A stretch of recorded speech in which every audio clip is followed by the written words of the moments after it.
Welcome back to NBA Today. So Devin Booker, Chris Paul, and the Suns, they extended their winning streak to 7 games last night, and it was all about the fourth quarter, and it is largely because of that man, Chris Paul, Richard. No, look, Chris Paul in the fourth quarter has been elite. Everything that this individual has been doing, not turning the ball over, getting to the spots, getting his teammates involved. He has been absolutely next level. Well, and there you see it, 2.8 assists per game in the fourth quarter. That leads the NBA, Richard. Yeah, no, and that's what I'm talking about. Not only is he assisting, but he's not turning over, and then he's knocking down threes. Him and Devin Booker have been so elite in their clutch time performance. It has been next level. I don't know if we've seen a backcourt be this dominant in the fourth quarter. Here's Monty Williams after the game.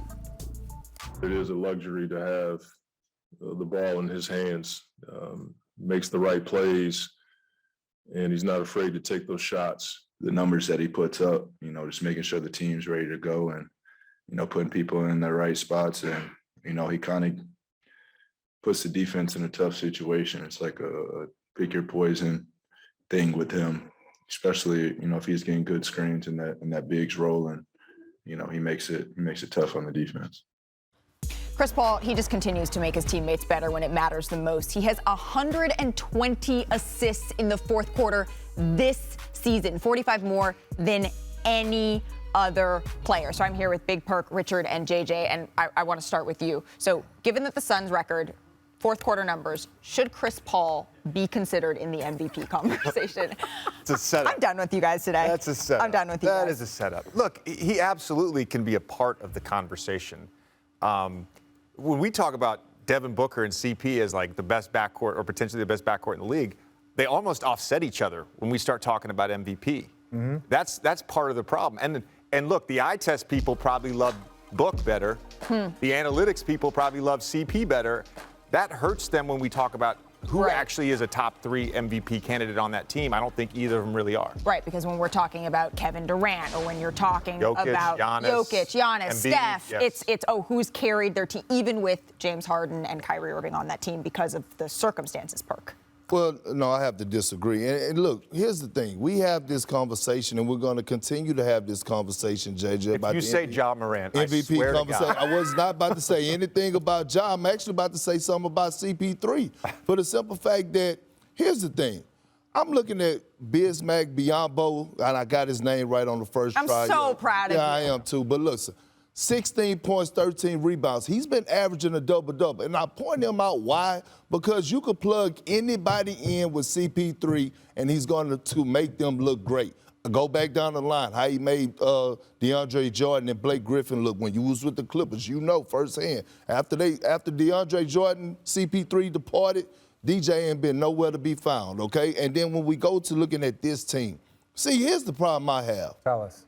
Same team, same position, same results, meaning we got to keep the same energy that we had for Steve Nash when they gave him the MVP. The numbers are not that far off at all. I mean, CP3 averaging a double-double, leading the league in assists. He should be in the MVP conversation. So when I look at this Suns team, you could take Devin Booker off, and there'll still be a playoff team. I think it's very similar to OKC. I think if you take CP3 off, they're not a playoff team. Ooh, that's tough. I think it's very, very close.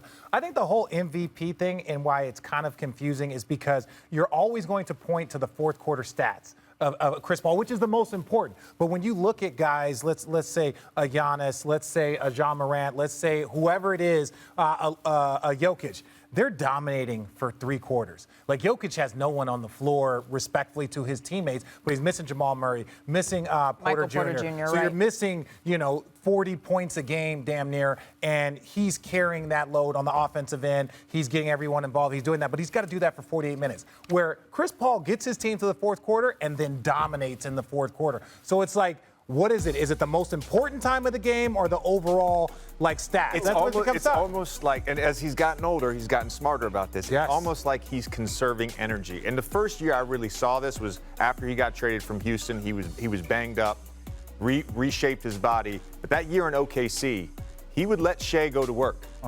He would let those Gallo go to work. But when it came down to the fourth quarter, he's manipulating every possession to get to his spot and go to work. See, here's the problem I have. I don't know what's the criteria for the MVP. It changes every year. It's That's not. what's fun. It's not the best player or who's the most dominant. It's about if you take this guy off this team, where would this team be? And we saw what Phoenix were without Chris Paul, and we saw what they did with Chris Paul and Chris Paul. That's the whole thing of the MVP. Take this guy off this team, and where would this team be? So yes is your short answer. He would be in the MVP conversation. Yes, he should be. Right, because then you take it off. All right, so then I'll lower it the standard Please, just a little bit. I'll lower and then I will broaden.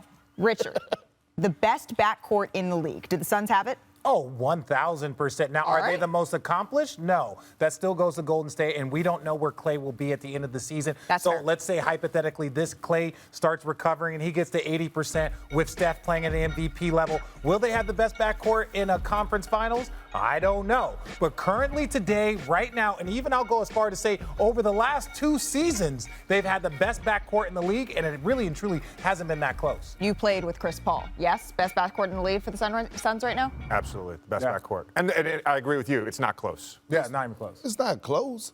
Did DeMar and Zach LaVine die? Like, what do you mean? The Bulls haven't been healthy, but when them two are on the floor together, yes, it is close. And who But starts? I know we're not. We play position. I'm just saying. The same DeMar that you put in the MVP. And we talk about all the same DeMar that you We're put blurring in the the lines now. So you're saying DeMar the should be same the DeMar MVP. that you put in the MVP conversation. So you're putting You DeMar did. in the MVP conversation. JJ did. Oh, the names are coming out now. He is, but how is it not even close when you're talking about backcourts? Zach LaVine and DeMar DeRozan. I'm going to be really honest. There is I don't know of too many GMs. Like, if you were to have to say, am I going to pick Chris Paul and Devin Booker, or am I going to pick Zach LaVine and DeMar DeRozan? Even though he's playing great, I think most GMs are going to go. That's why you're not a GM. Well, Thanks for watching ESPN on YouTube. For live streaming sports and premium content, subscribe to ESPN+.